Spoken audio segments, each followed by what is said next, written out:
Señores estudiantes de noveno, ¿cómo están? Si bien es cierto, de una u otra manera ya nosotros hemos trabajado en el crack del 29, nos vamos a dar cuenta que todo se empezó a generar por una coyuntura, es decir, después de la Primera Guerra Mundial lo que generó una crisis brutal fue que la caída de la bolsa de valores pues se iniciara, pues explotara como tal.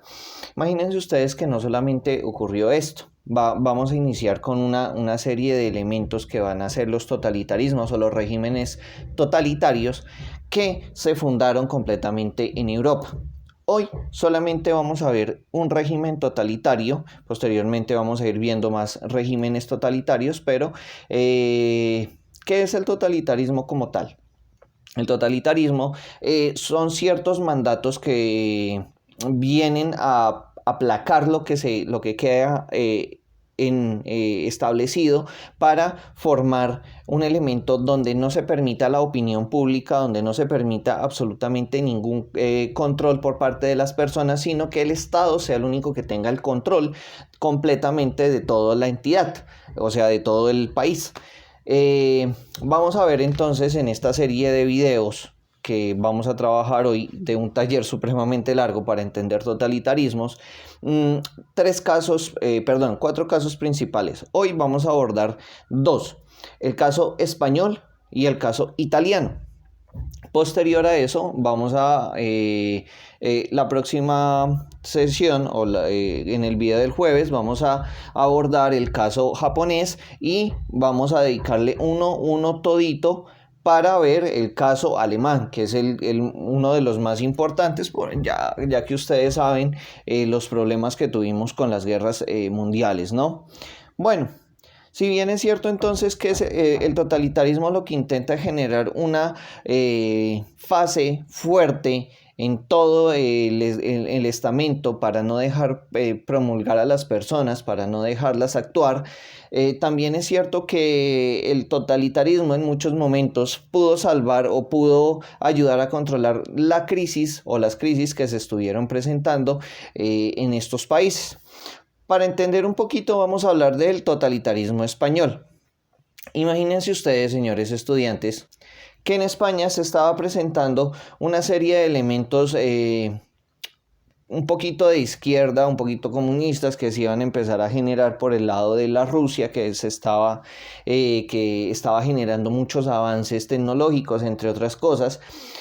Y entonces este movimiento se empieza a volver un movimiento de apertura que lo que va a hacer es generar en España, más que todo en Barcelona, en Madrid, en Valladolid, entre otros lados, un movimiento que va a permitirle a la gente poder interactuar mucho más. Entonces lo que fue en ciencia y en educación, España empieza a tener un crecimiento gigantesco. ¿Cuál fue? Este movimiento se llamó el movimiento anarquista. El movimiento anarquista español nace como una respuesta a contrariar todo lo que generaba España. Ustedes saben que España es una monarquía en ese momento y que en España o sea, el rey era un elemento muy importante, ¿no? Pero pues este era un rey en decadencia. Entonces lo que pasó fue que en España todos estos movimientos empezaron, como los movimientos de anarquía, empezaron a generar una serie de boicots en contra del rey que van a prohibir que el rey completamente, o sea, que el rey empiece a decir miércoles, ¿qué va a pasar? Entonces el rey estaba muy asustado en ese momento. Pero imagínense que llegó un régimen totalitario en ese momento y pues gracias a Dios para el rey. ¿Por qué? Porque imagínense que en España llega un señor que es militar, está peleando por allá en África. A esos españoles les encanta pelear con los africanos. Y es el señor Franco. Franco va a ser un dictador español que va a generar un elemento que se va a llamar el franquismo español, que va a pelear y va a matar completamente a todos los anarquistas que se vayan a presentar en España. ¿En qué consiste el franquismo español? El franquismo español va a llegar y completamente va a arrasar con con absolutamente todo lo que presenta o lo que representa el anarquismo, pero él está apoyado por el régimen nazi en ese momento, o sea que Franco es completamente nazi. Resulta que Hitler le presta la Luftwaffe, que es la Fuerza Aérea Alemana de las SS, y logran invadir completamente España otra vez. Entonces Franco queda con el poder absoluto de España, y lo que se genera posteriormente a ese elemento que se llamó la Guerra Civil Española es que Franco, por ejemplo, va a tener su sede en Madrid, en España, y va a elaborar muchas cosas que son perversas para este tiempo. Por ejemplo, va a elaborar en ese estadio del Real Madrid. Franco es fiel admirador del Real Madrid, por eso no me gusta el Real Madrid. Franco es fiel admirador del Real Madrid, y lo que hace es meter en el estadio Santiago Bernabéu a muchos anarquistas y los mata en el estadio Santiago Bernabéu, y entre otras cosas que hizo. Pero este régimen como tal no fue tan malo. ¿Por qué? Porque le permite a España también una creación y una generación en su economía que fue elevada, ya que no permitía absolutamente que ningún ente de control o que la población se metiera en los asuntos. Entonces lo que pasa es que el ente empezó a crecer de una manera gigantesca, el rey volvió a tomar su poder o el poder que requería en el pasado, y lo que pasó o lo que se generó como tal es que España no participó en la Segunda Guerra Mundial, pero sí los apoyaba en secreto. O sea, era un neutral, pero era un neutral como por el lado alemán, porque pues eso pasaba.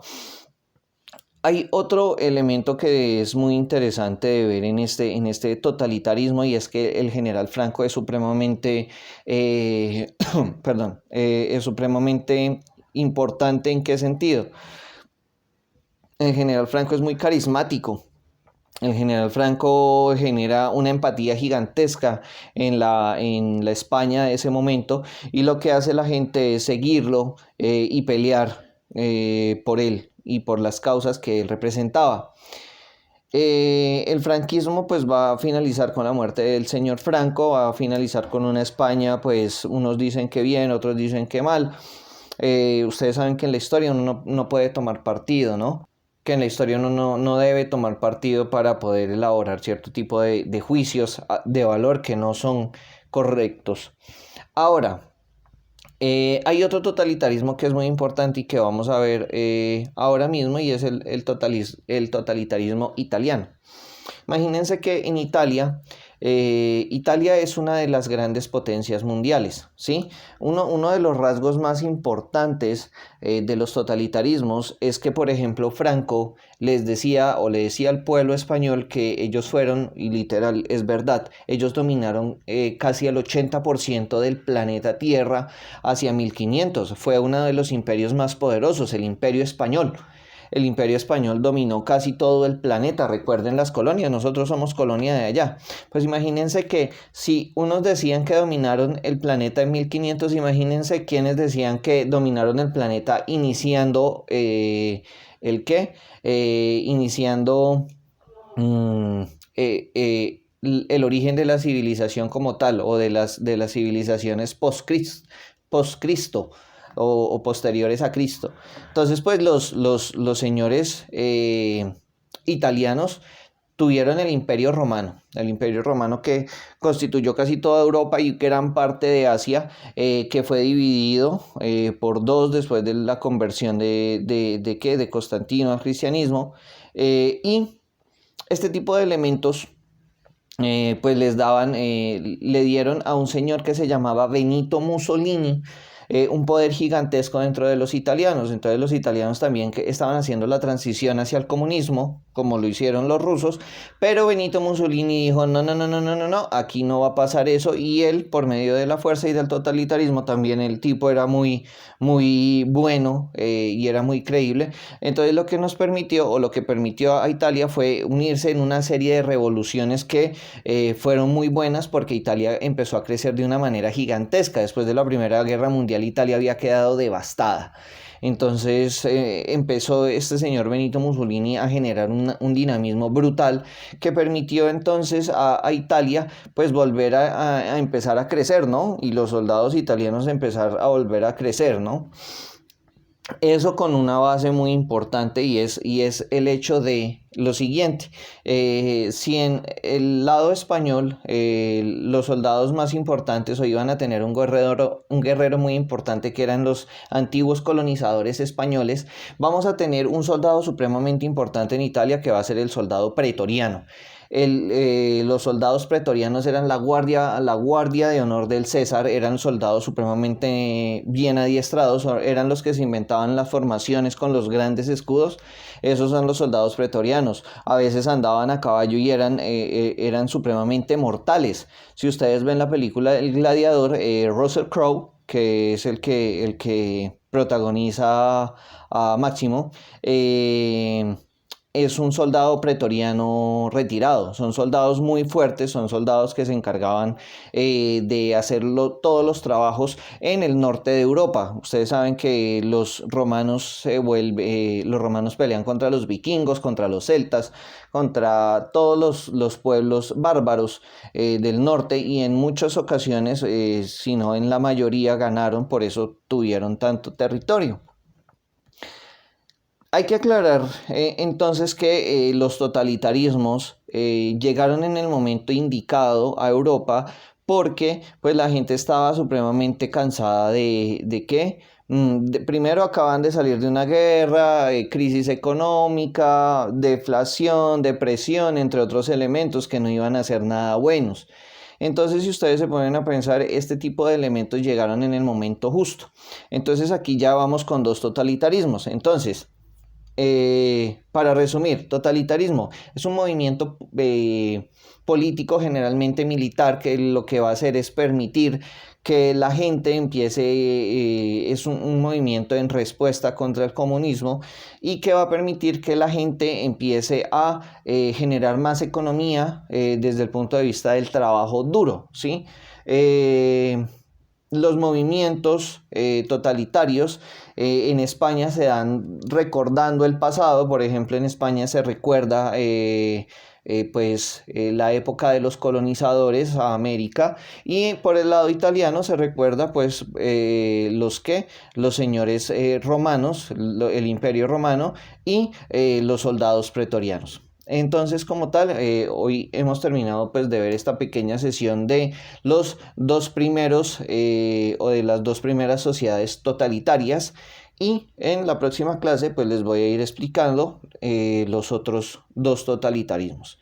Espero que estén muy bien, cuídense mucho y que Dios los bendiga.